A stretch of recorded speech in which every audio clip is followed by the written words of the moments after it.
రాజు మరణించెనొక తార రాలిపోయే, కవియు మరణించెనొక తార గగనమెక్కే.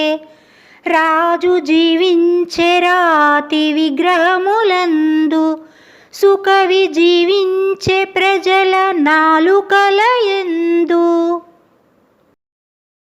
ఈ పద్యానికి తాత్పర్యం: రాజుగారు మరణించారు.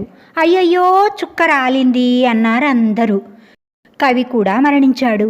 ఆయన మరణించినా కూడా ఆకాశంలో ధృవతారలా ప్రకాశిస్తున్నాడు అన్నారు. రాజుగారి గుర్తుగా రాతి విగ్రహాలు చెక్కించి రాజ్యమంతటా నిలిపారు. కొన్నాళ్లకు రాజును ప్రజలు మరచిపోయారు.